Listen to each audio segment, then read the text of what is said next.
The only way to discover the limits of the possible is to go beyond them into the impossible. That is according to Arthur C. Clarke. Indeed, we have to take note that even the word impossible itself says, I am possible.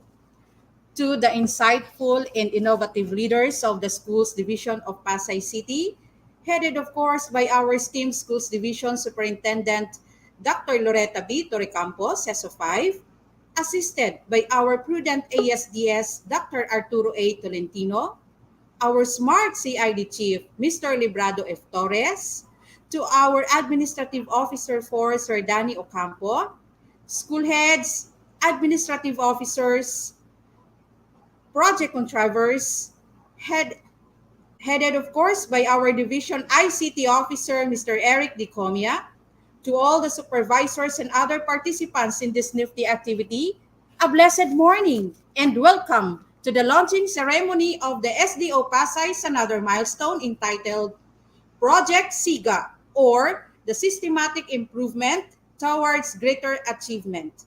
To start with, let us ask the guidance and blessings from the most merciful Almighty, followed by the singing of the national anthem and Pasay hymn via audio-visual presentation.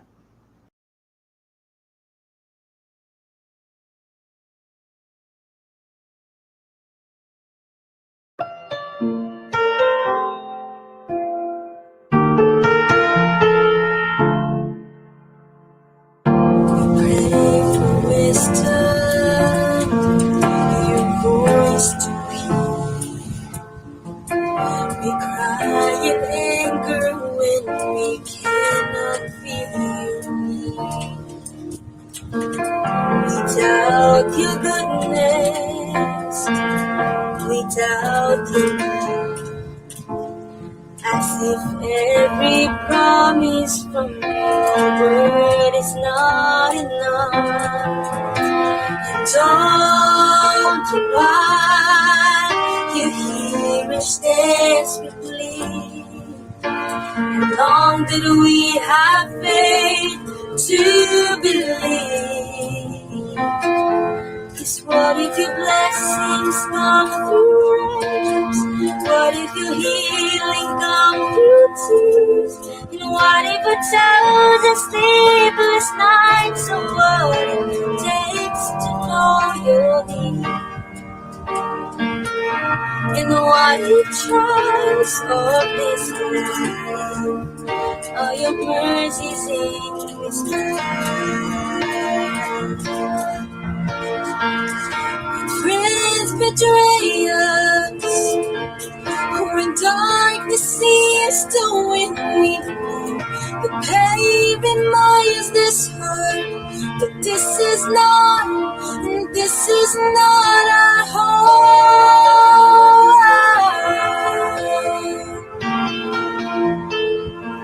It's not our home.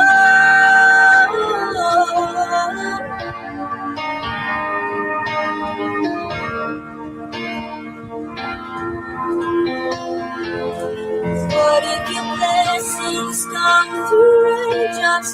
What if your healing come through tears? What if a thousand sleepless nights are what it takes to know your need?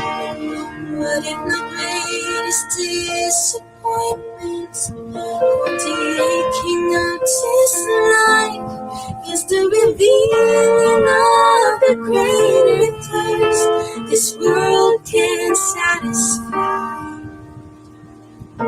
And what if trials of this life, the rain that storms the hardest nights, are your mercies in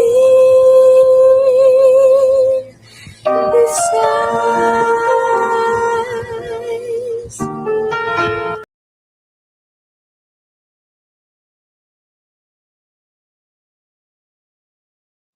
Mga kababayan, ang pambansang awit ng Pilipinas.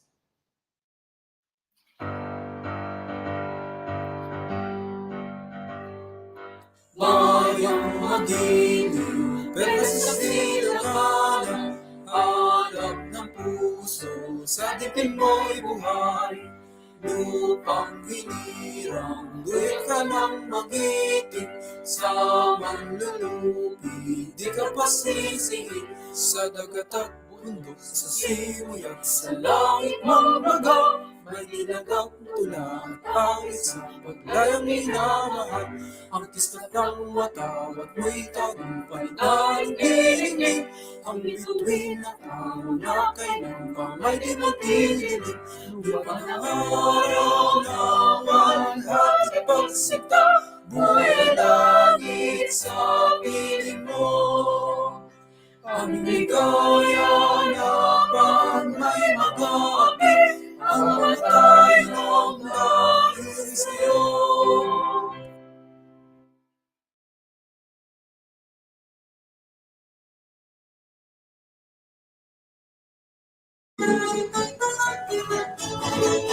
Mabuhay ang suot ng kasal, metas ng mamay ilaan. Ang manay kaunan sa lahat ng larawan.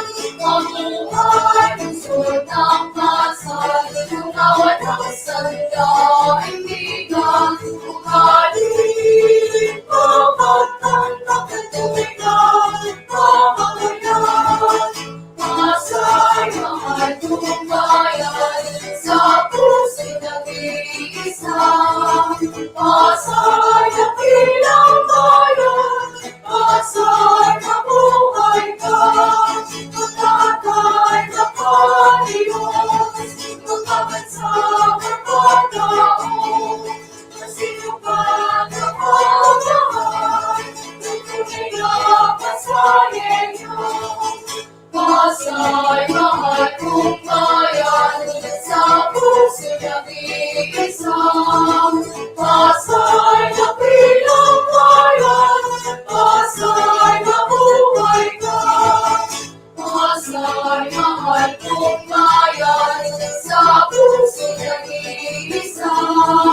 Masay na bilang bayan, masay na buhay ka. Masay na buhay ka.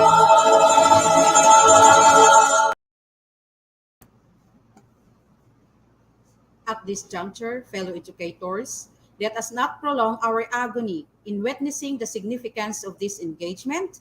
May I call in our ASDS Dr. Arturo A. Tolentino for his opening remarks. Isang mapagpalang umaga po sa inyong lahat, to our very supportive and dynamic SDS, Dr. Loretta Vitore Campos, CESO 5, to the Chief of Curriculum Implementation Division, Mr. Librado F. Torres, to the supervisors, PSDSS, to our stakeholders who are witnessing and who are actually joining with us today in this virtual engagement. A pleasant morning to everyone. I know this is the time for us to embrace the usefulness of technology.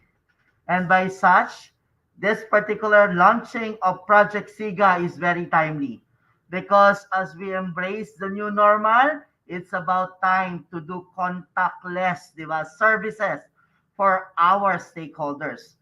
We are hoping that this will help us, di ba, particularly to improve our services and deliver our best services to our stakeholders, to our watchers, or to our viewers in today's engagement. Thank you very much for spending your time with us today. Again, good morning and keep safe.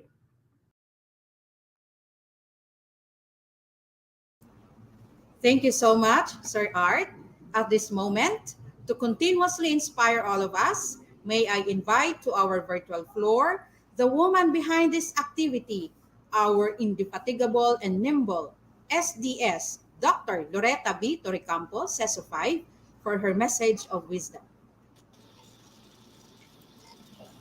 A wonderful morning to everybody.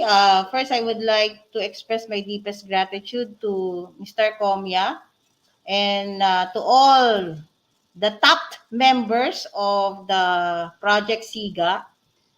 This is an innovation for DepEd Pasay to improve services for our teachers for in the preparation of appointments uh, uh, in the digitization or improvement of the different documents in the human resource. So it took time to have this project since it's not easy. Having the program, naku po, madugo din. Hindi naman po basta-basta. But through the leadership of Mr. Comya, it is now in the launching period. Let us give a big round of applause to the team. And with that, we will see what are the technology-driven uh, process that will be implemented in Pasay. Soon we will having feeling the impact or receiving the positive impact of this project. So let us listen very well, and we will continue to improve the services for DepEd Pasay to have quality education.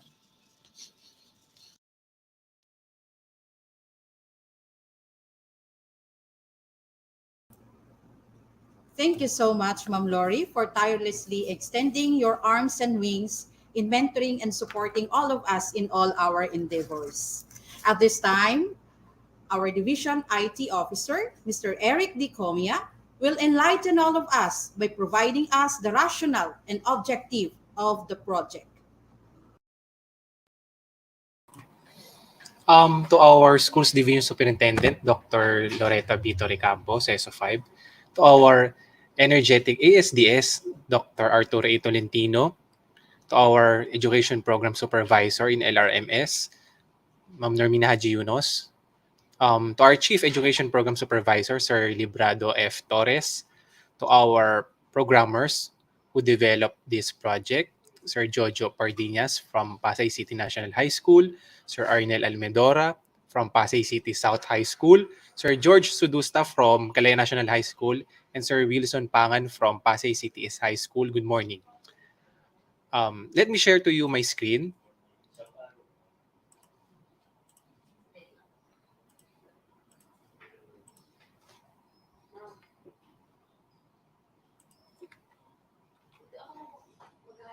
Here's the background and rationale of this project. In support to the Digital Rise program of the Department of Education, which aims to revolutionize the digital learning curve of the teachers, learners, and personnel towards academic excellence, this division embarked on Project Systematic Improvement Towards Greater Achievement, or the Project SIGA, a system automation for personnel services. Currently, the division has applications which can help to reduce time it takes to process data information. However, SDO Pasay is looking for a system that can simplify various HR processes and integrate data. The overall purpose of this project is to provide SDO Pasay with a fully integrated and automated solution which supports and enables the integration of appointment, assumption of duty, service record, oath of office certification, and position description form all in one system. This shall be accessed by both the personnel and concerned teachers. Also, the profile of all the teachers shall be easily filtered and pulled out from the system. With this advanced automation and functionality, SDO Pasay could achieve Level 4 in the program to institutionalize meritocracy and excellence in human resource management, or the Prime HRM assessment. What is the importance of Project SIGA? One, for the organization. With all the information in a single database, it is easier for the administrator to find the information they need, track how it's handled, and update it when necessary. Number two, for the accuracy. If the admin has to transfer information between multiple software systems or software and paper files, errors inevitably creep in. Using one single system, eliminates that problem. As more functions are automated, there's less need for manual data entry, which also reduces errors. It is also security. Paper files are easy to access even by people who have no right to the information. Project SIGA can restrict access to those who need to know. And lastly, for the saving time, accrued time off and the unused balance are easier and faster to track and adjust with the computer than with a spreadsheet. What are the objectives of this project? In line with the initiative of SDO Pasay City for a more efficient and effective personnel management, through the installation of this system is presently undertaken. An integrated system will, number one, have a central repository of personnel records of SDO Pasay officials and employees. Two, reduce the workload through automation. Three, filter all information by criteria with ease. And have an automatic update of records when papers are processed. With that, thank you and good morning.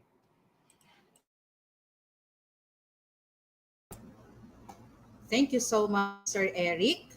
Okay, and this time, to introduce and provide all of us a short virtual glimpse of the project, allow me to introduce to you again the partners of our Division IT Officer in designing the system. Okay? System po ang kanilang dinesign of the project SIGA. We have the ICT enthusiasts in the different schools. Fellow educators, we have Sir Jude Sudusta, teacher from Kalayaan National High School. He will be discussing with us later the features, homepage, and user account. We also have Sir George Pardinas, teacher from Pasay City North High School, to discuss with us the online appointment and trainings. We also have Sir Wilson B. Pangan, teacher from Pasay City East High School, and he will be sharing with us the online service record. And of course, the last but not the least, we also have Sir Arnel B. Almidora, teacher from Pasay City South High School, to share with us the short virtual glimpse again of the offline appointment, assumption of duty, service record, oath of office certification, and position description. Fellow educators, let us welcome them with a virtual round of applause.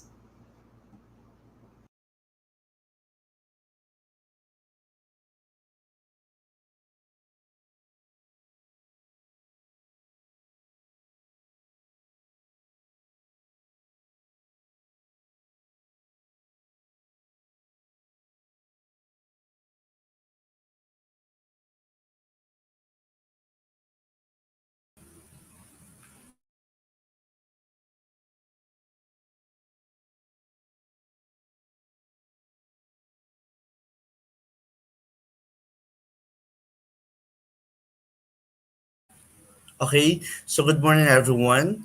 So I am Mr. Jude B. Sudusta, one of the programmers for the project SIGA. And my task this morning is to discuss with you the features of the project SIGA and the user account and how are we going to access the dashboard of our project SIGA. So fellow educators, allow me to share my screen.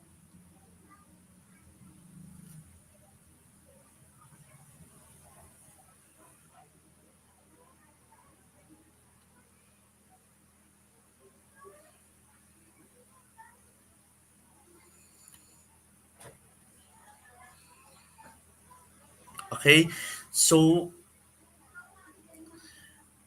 this will be our homepage for our project SIGA, wherein we have this username and password, wherein our clients, specifically the admin officers and the teachers, will need to have the username and password.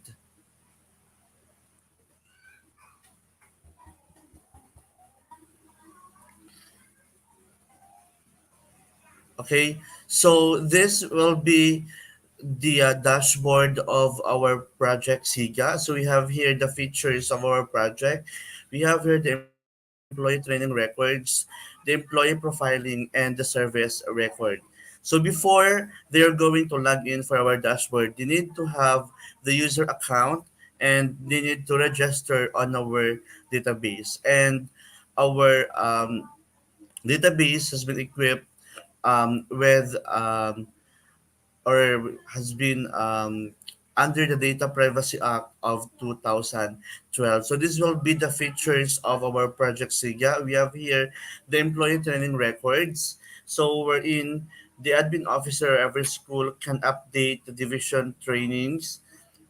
Okay, update the employee training, search the training record of the teachers and the admin, and also view the employee training record. While here in the employee profiling, so the admin officer can add the new item, edit the item position, appointment and assumption, and also can add the newly hired employee. And one also of the features we have here, the updating of the service record. So we have under the service record, the admin officer can add the employee service record, can edit the employee or the data profile, can update the employee's service record, and can view the service record. We have also the features for the teachers wherein the teachers can view his or her service record and can view their training records. So this will be the dashboard of our project SIGA. And thank you so much and keep safe everyone. Thank you po.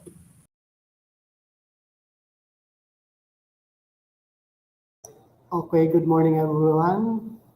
I'll be discuss before I discuss with you the features of our online trainings and appointment. Let me greet first our division heads. A pleasant morning to our SDS, Dr. Loreto Vitre Campo, SESO 5, and our Assistant uh, Division Superintendent, Dr. Arthur Lentino. Okay, so I'll be sharing also my screen.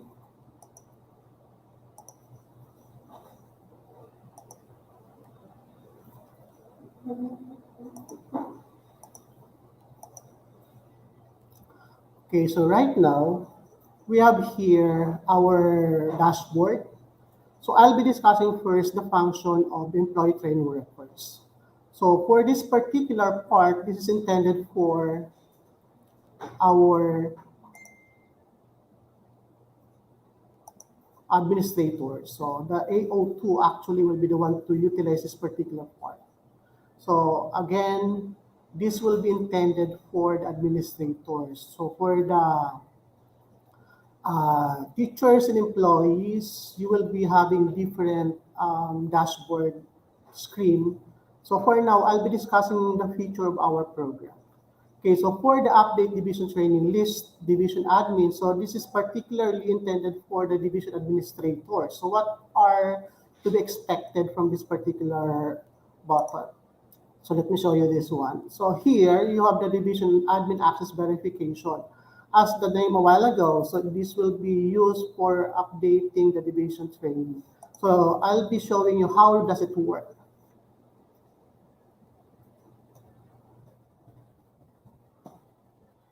So first you have to provide your employee ID and then your day card.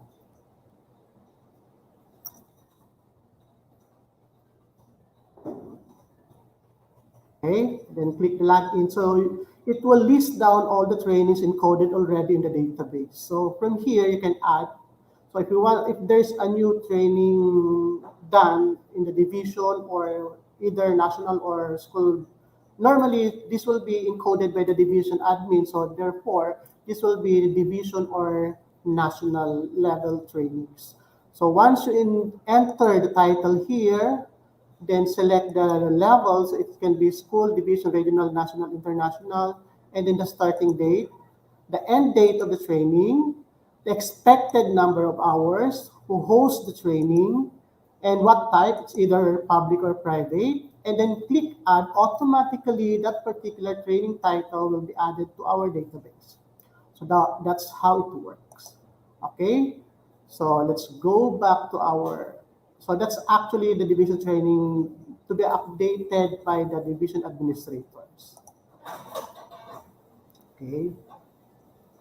Then going back again to our dashboard, we have the update school level training, school admin. So what's the difference? So here, the school administrators can also, so since they are the first one to know what trainings attended by the teachers, so they can update it in school level.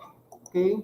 So when you click that one, so we have different access verification here. Take note a while ago, when we use the division admin button or feature, so it only asks two access credentials. That is the employee ID plus the date hire.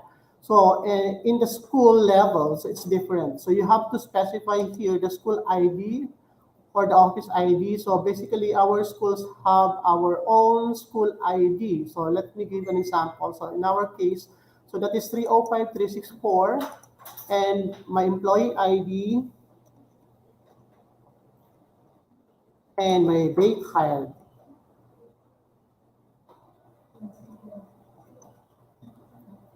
Okay, so this will open up all again the training list. So take note the screen still the same. Okay, still the same, only that it can be done in the school level because there are trainings really the school knows it because the teacher submitted their certificates. Okay, so that's how it looks. Now let's move on to the next screen. Now, what about the employee training update? This is now where the AOs or the administrative officer 2 will encode per station, meaning station ID is the school ID. Okay, per school, they are going to update the training attended by their teachers or by the employees. Okay, so again, we have the station ID here or the school ID, the employee ID of the AO who will be encoding the training, and the date hired. Take note, we are always using these credentials since we want to protect also the privacy of our system. Okay.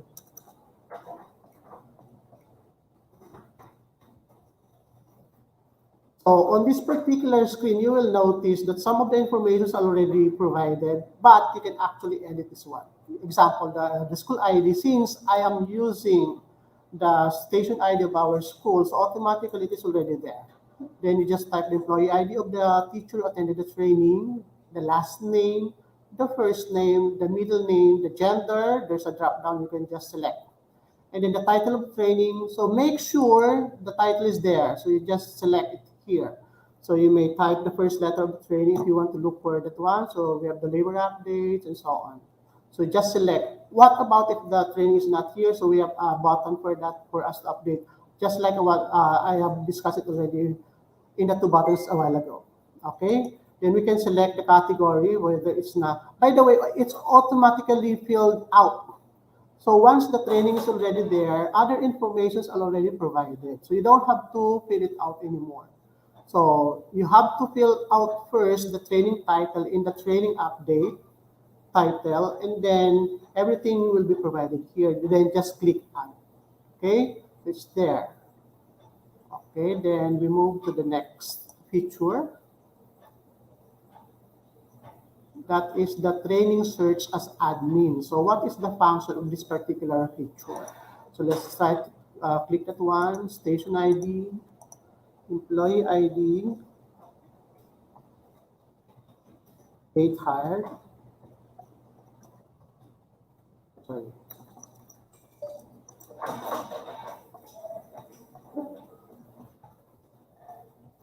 Okay, so here is the screen of our search employee training record. So from here, you can verify what school have encoded or what school have encoded already the training of their employees. So we can verify here. Let's say 136600.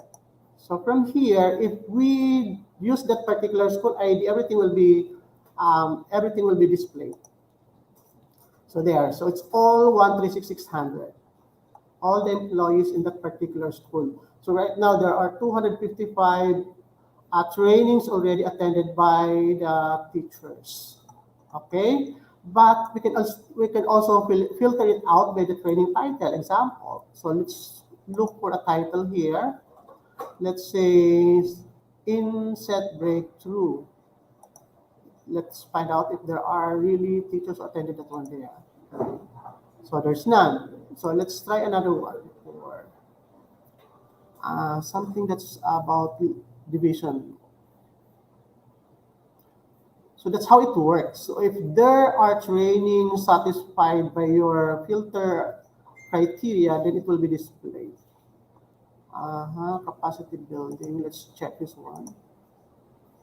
So there's none also. Probably here. Let's find out if there are teachers who attended this particular training in a division. I can find. So for now, we can find. Let's say we want to find out. Let's say who attended male, and then the number of trainings they attended. So let's find out. There are from that particular case in that school. There are how many males who attended the training? 19 males who attended the training already. What about female? So for the female, there are 236. Okay, so we can categorize actually. We can filter our database based on the criteria that we want. What about, let's say we want to find out whether that is for school-based. Let's check school-based training. So there are school-based training here. There are around 44 training titles that we have. And then for division, okay, so we also have division. So we can easily filter it out because of this particular system. We don't have to look at our files and then check on how many teachers attended this particular training. So from here, so yeah, we have here training for Aral Pinoy. Let's try to find this one. The technical training for Aral Pinoy. A while ago, we were not able to filter some training attended by the teacher. So let's check from here. Technical training for Aral Pinoy. So, technical training for Aral Pinoy. Letter T. Technical training for Aral Pinoy. There it is. Then let's search that one. So we have already employees who attended that particular training. So that's how this particular system works, as seamless as we can look at it. Okay, then let's try another feature. We have the view employee training. So as administrative officer, sorry, you can also check whether you have encoded everything the teacher attended. So this is by school again. Okay, employee ID.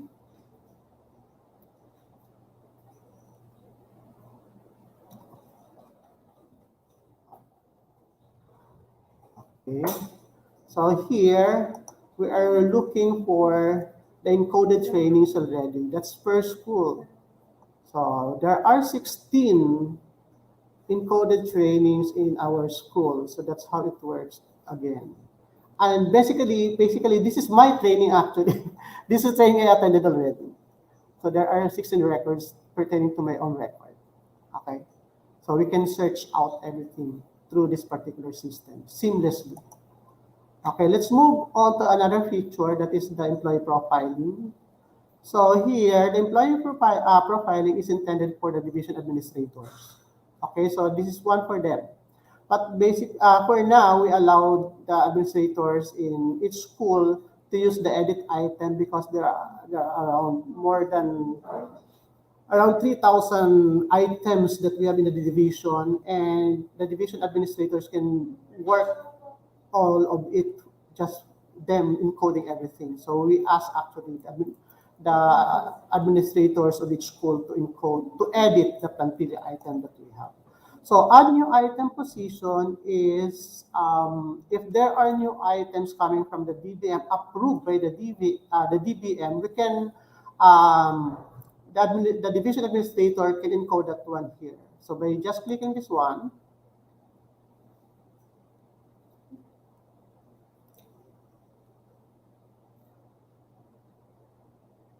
Okay, so this is now the screen for adding item position.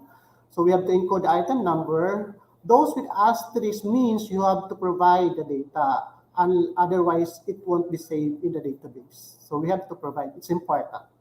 Page number, so the page number which is located in the DBM book. Okay, the position. So for the position here, so it's already indicated, so you just have to select. So all the positions are already here for our for our division. I mean for the Department of Education. And then same true with the salary grade. Let's say I'll choose one. Let's say teacher one. So where's teacher one? Okay, so automatically there are portions here that are already filled out or filled in. So let's say the salary grade for step one, for SG1 step one, the salary in figures already here, the salary in words. So the administrator doesn't have to type anymore those informations. Okay, then they just have to specify the starting date of publishing that particular item, the end date of publishing, then the school ID where that particular item number will be assigned to the school. So normally there's a provision right now that once the item is new, it always be assigned for the meantime to the school's division office. Then the position status, you have permanent, temporary, probationary, nature of appointment, whether that is original, promotion, reclassification, reappointment, reemployment. The school level, whether that is elementary, junior, senior, special school, non-teaching. If that is for senior high school, that will specify the track. Okay, let's select the senior high school. Then it will display the different track. So we haven't chosen first something from here. So that will actually leave to the schools. Will be left to the schools whether what kind of track. And then submit. That will save the this will save. Now, if before we proceed for submission of the item plantilla, we need to specify the status of the particular position, whether that is open or assigned. What do we mean by open? Open meaning no one holds the position first. And then assigned meaning somebody is already holding the position. That is the meaning of open and assigned. Okay? So you will notice the difference here. When it is assigned, it will actually later on when you assign a new employee, it will open another portion of the screen for us to fill out the information of the one that will hold the plantilla item. Okay, so let's keep it open now and then submit. By the way, I haven't entered. What will happen if I submit it? So let's check. Okay, so there, values in one or more fields are invalid. So because we did not type the item number, so it will not save that particular information. That's how it can verify whether the information is valid or not. And another thing is we could not encode item number, the same item number at the same time. That will be an error already. So it can only accept different item number. Okay, so log out. And then let's move on to another feature. So by this time, edit item position. So let's check this one.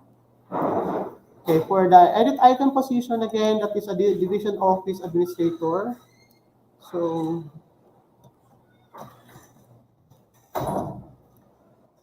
provide the credentials.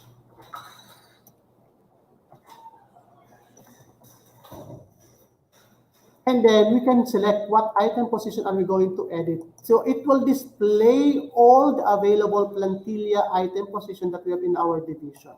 So it's all there, okay? Because we're going to edit it, okay? So let's check one and then search.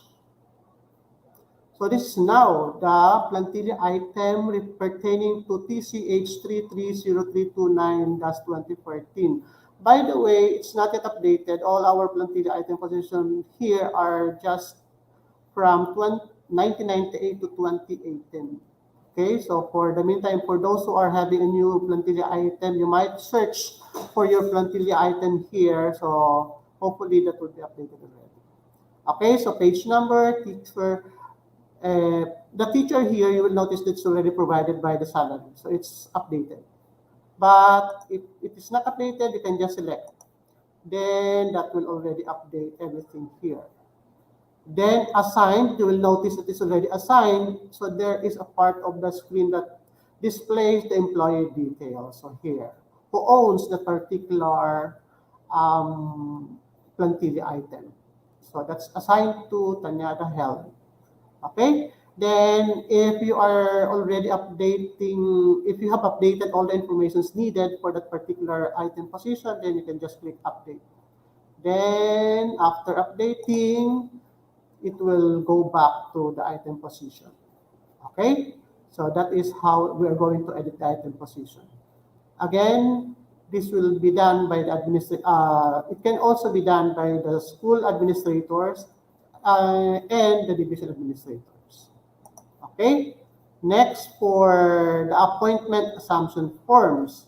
So here, this one works together with an add newly hired employee. If there is a newly hired employee in the division, so basically we will be providing them with the appointment paper, with the assumption of the position paper, and so on and so forth. So later on, everything will be discussed by the next by the offline programmer.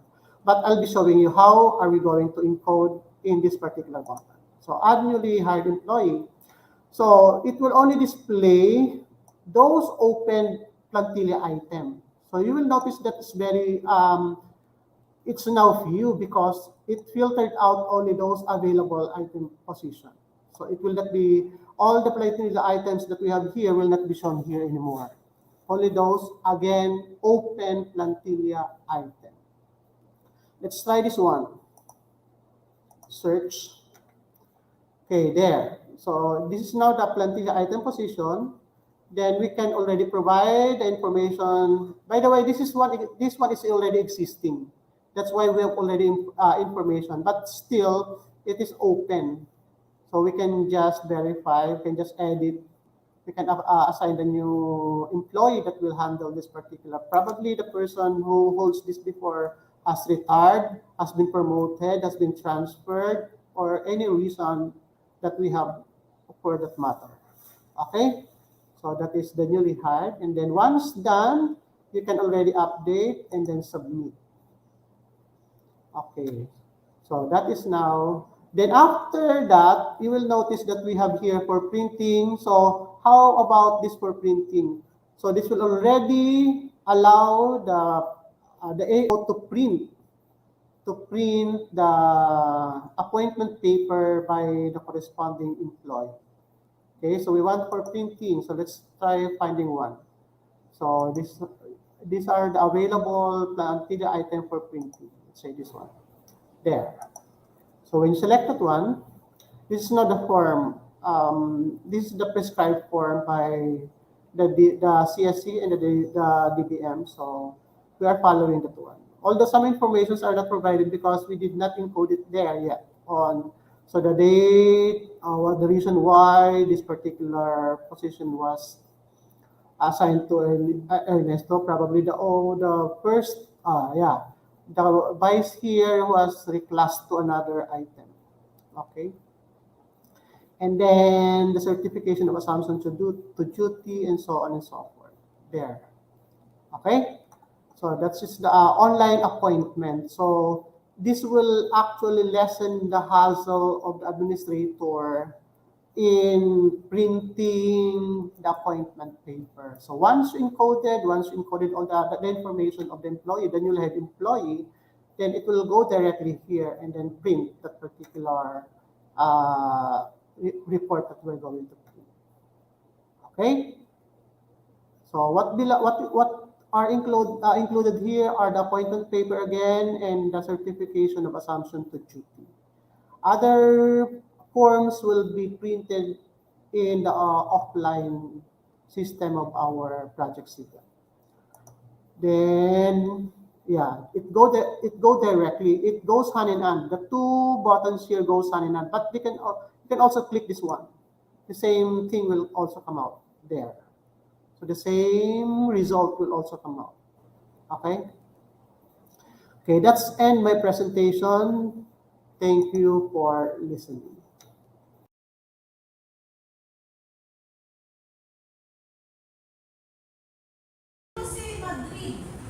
Madrid, hold muna. Hello, good afternoon po sa lahat. I'm Sir Wilson Pangan po from Pasay City East High School. It's a good day po para sa ating lahat, no? All our teachers will have the ability to is capable na po to see your service records online through our Project SIGA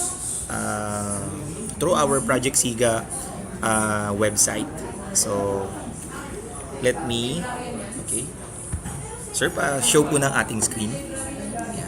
Okay. So, first thing that you need to do is to log in sa ating website, no? tinyurl.com projsiga. Okay. Then afterwards, atin pong login page. Kung makikita po ninyo, if you will notice, sa may bandang babang part ng ating website, no, yung login page po natin, we can request an official service record na already. But before requesting an official service record, we have a few things of process na we need to follow. Okay? First things first, you need to view your service record po muna online if it's updated. Tama po yung data, tama po yung name, tama po yung mga records. Okay? So, kung hindi pa po kayo member, sinabi na po kanina ni Sir Jude, no, magpapa-register po kayo. Then kung pag nagpa-register kayo, quick lang po, no, ganyan lang po yung name, yung email po ninyo. Then you need to create a password. Okay? Then, kapag nakapag-login na po kayo, nag-login na po kayo dito with your email and with your password, mapupunta po kayo dito sa ating yung viewing po ng inyong service record. You need to do is to click on the view employee service record. Okay? Then you need to verify kung sino po kayo. You need your employee ID, your school ID, and your date hired. If you will notice, there are a number of formats ng date hired, no? Kasi from the previous records pa, kung medyo luma na po tayo po ay medyo senior na, yung format ng ating date will be different, no? There are also instances na yung date hired din po is month dash date dash YYYY. So hindi po siya pare-pareho. Sir, paano namin malalaman kung ano yung tama? If you are encoding yung mali po yung date hired, hindi po kayo makapasok. What you need to do is to ask your AO kung ano po yung nakalagay sa system. She can answer you kung ano po yung mismong nakalagay. Okay? So halimbawa, ang nilagay lang po niya, February, for the February, hindi po 02. Ang nakalagay lang po ay 2-22-2002. Okay? So, yun lamang po. Okay? So, again, if wala pong makita, hindi po makapag-view, what you need to do is ask your admin officer kung ano po yung tamang date hired na ilalagay ninyo. Okay? And never ever share that date hired nyo, no, sa iba para hindi po nila makikita yung inyong mga records. Okay. Kung makapasok po kayo, okay, ito po ang makikita ninyo. You will see your unofficial service record po ito. Okay? So, nandyan po yung inyong name, nandyan po sa ilalim yung inyong mga service record. Ito po yung mismo makikita nyo rin naman sa service record, no? Kung makikita nyo, may date from, may date present, then kung magkano po yung salary ninyo, some division, some branch, then remarks. Okay? If you found something wrong, data na wrong, mali po yung apelido, mali yung birth date, mali yung birthplace, what you need to do is to talk with your AO. Okay? Then your AO will contact the personnel sa division office para po matama yung inyong data. Okay? Sir, nakalagay po dyan, na-promote po ako ng T3. Pero hindi pa po nag-a-appear. So, kailangan ko po ba siyang, should I be worried for this? Kailangan po pong papalitan? Ang AO po ang magsasabi. So, you need to talk with your AO kasi there are instances po na hindi pa po talaga dapat mag-appear dahil kung kapopromote nyo pa lang po or meron pa po kayong kailangang ipasa, so hindi pa po talaga mag-a-appear sa inyong service record. Aayusin pa po yan dito sa division office. Okay? So, next, para po mag-request, meron din po ditong link sa ilalim. Kung titignan po ninyo, meron pong link dito sa ilalim to request an official copy of your service record on whatever purpose you're going to use this. Okay? Alright. Also, kung ayaw nyo na magkiklik dun sa mga link dun, you can go to https tinyurl.com/sdopasay-sr service record -request. Okay? So, you will proceed to a Google form na ganito po yung itsura. Sa ilalim po niyan, hindi ko na lang po siya na-screenshot eh. Sa ilalim po niyan, yung mga dapat nyong i-fill out. Okay? Ito po, bago po kayo mag-request, what you need to do is to take a photo of your latest payslip. No? Because the personnel office and your AO will depend kung ano po talaga yung dapat na nakalagay sa inyong service record. Okay?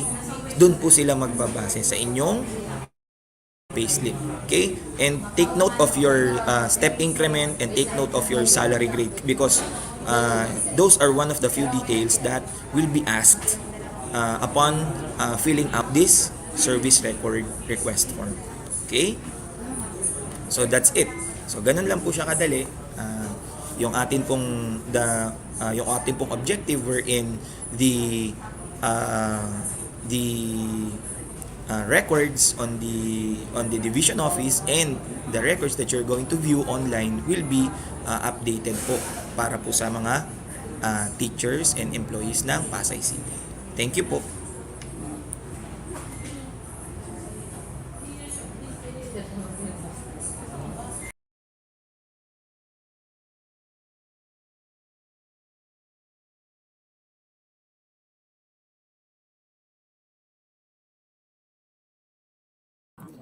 Okay, so good morning po. I'm Mr. Arnel Almidora from Pasay City South High School. And I'm assigned to discuss about the offline system for the project SIGA. Okay, so let me share with you my screen for this offline system.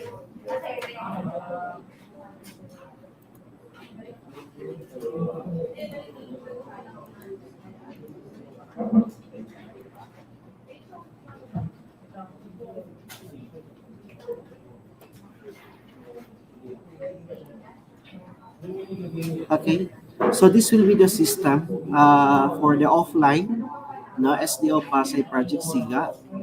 And we have here, this system can generate reports for appointment, assumption of duty, service record, and the PDF. Okay, and since this is offline system for the Project SIGA, all the data coming from the online. So, kung ano yung nasa online natin, kung ano yung mga nakikita nating records, yun din po yung makikita natin dito sa offline natin. So, i-migrate lang po natin yung data from online to offline. So, again, reports generated for this system, for this offline system, is appointment, assumption of duty, and service record and the PDF. For the appointment, so ito yung ating interface ng ating appointment. So ang gagawin lang po natin dito is to type the item number. Okay, so like for example, type 3, picture 3, 30077-2012. Pagka-search po natin, So ito yung mag-a-appear. So teacher information found. So this item is under from Miss Evangeline Bandolin. No? So ito yung kanyang information. And then part po ito ng ating admin no, dito sa personal section ng Division of Pasay. So include lang po niya dito yung mga signatories po natin for the admin officer. And then for the ESDS,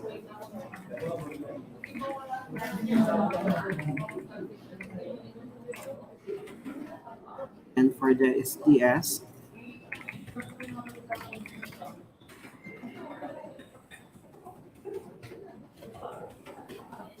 and then click na natin po yung button print. No? So preparing to print. And then ito na po yung magiging printed po natin for the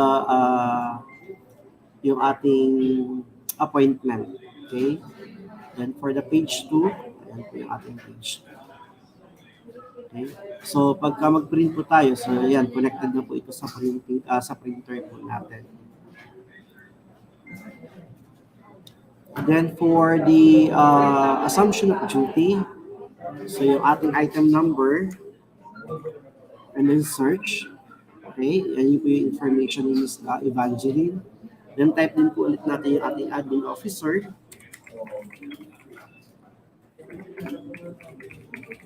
Then ang ating STS po.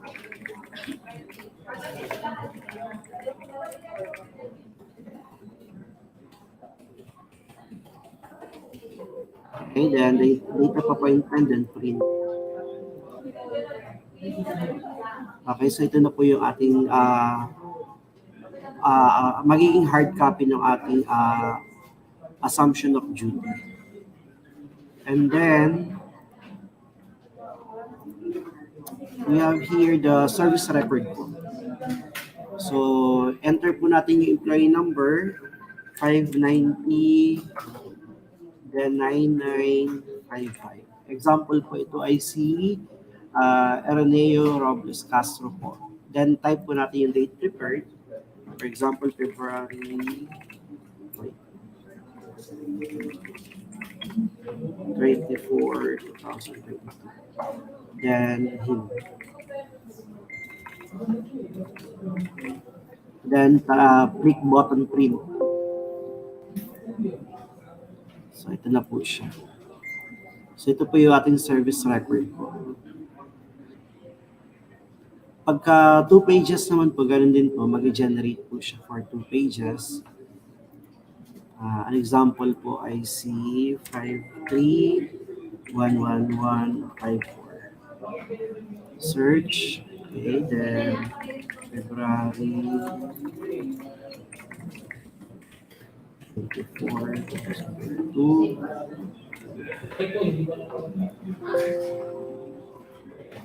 Okay. So ito po yung ating page 1, then page 2. Okay. Then the last one po ng ating offline, yung ating PDF. So ito po yung ating PDF. So yung information kung anong position po. Like for example, ay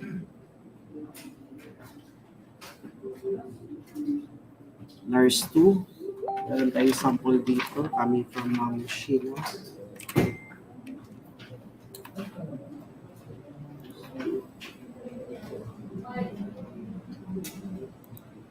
Okay, so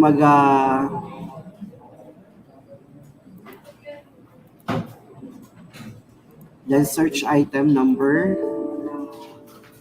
Ayan, wala ko pala siyang item number.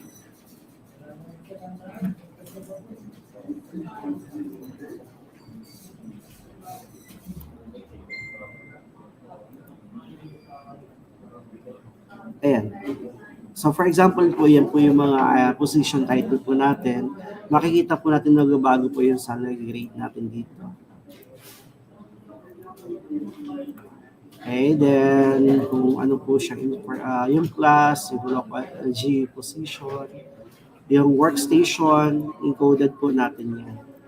Then for the part 2, so yeah, encoded po natin yung mga data na yan.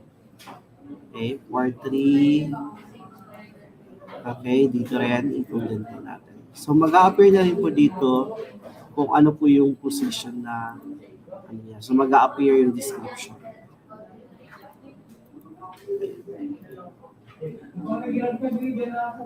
Ayan po siya. And then, pagka-save po natin, ayan, mag-save na siya. Then, pwede natin siyang i-print.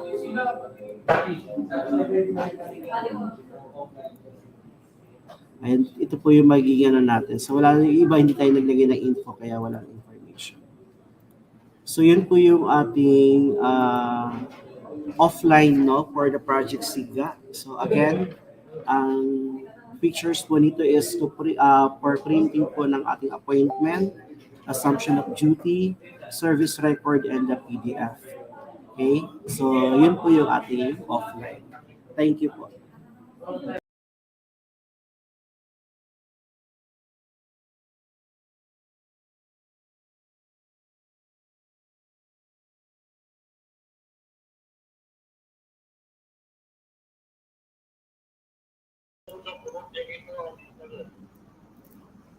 Okay, so a virtual applause po sa ating mga programmers, no? Pati po ako ay napawaw.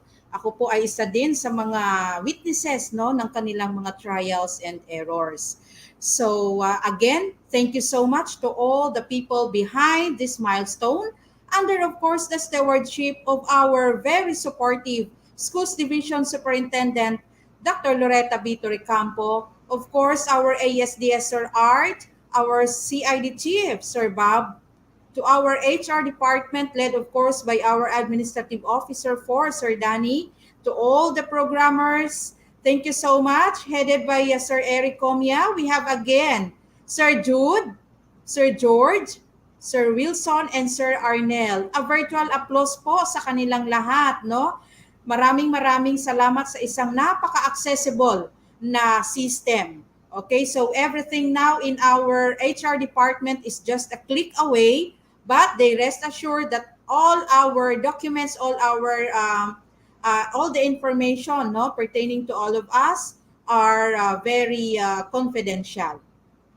Okay, sa atin pong mga viewers, okay, kung may tanong po regarding sa sa ating mga teachers, makipag-coordinate po sa ating mga school administrative officers. And also, sa ating mga administrative officers, please feel free, no, to navigate the system para po kung may mga queries tayo at mga clarifications, huwag po mahihiyang ipaabot iyon sa division office through, of course, to our address, of course, to our division IT officer, Mr. Eric D. Comia. Again, so to finally part this engagement, okay, may I invite po sa ating virtual floor ang ating Administrative Officer 4 in charge of the HR, Sir Danny D. Ocampo, for his closing remarks. Hello, good morning po. To our School Division Superintendent, Dr. Loretta B. Torrecampo, CESO 5, to our OIC ASDS, Dr. Arturo Tolentino, Mr. Librado Torres, Chief EPS CID, Unit Head, Section Chiefs, Supervisors, Project SIGA, Focal Person, Mr. Eric Comia, and his team, Administrative Officer, good morning. It is another milestone from SDO Pasay as we crafted our own system-based transaction to ease of doing business and delivery of quality service for the clientele. Project SIGA allows us to put the old process into the digital and simplified way as it opens the opportunity to adapt into the needs of pandemic while the continuously meeting of our ISO 9001-2015 quality management standard. And through the leadership of our superintendent, encouraging them to make the system more innovative, systematic, while considering the welfare of all teaching and non-teaching personnel. Again, it is our duty to support and be part of these innovative processes of we envisions that all SDO Pasay system will eventually become a transformative division. Salamat po.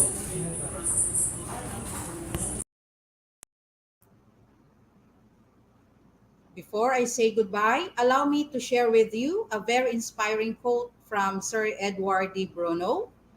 And I quote, "Without creativity, there would be no progress, and we would be forever repeating the same patterns." Again, thank you so much to all the people behind this activity. This has been your host this morning, Dr. Normina Bihaji Yunus, saying a blessed morning po once again and keep safe, everyone. Thank you so much.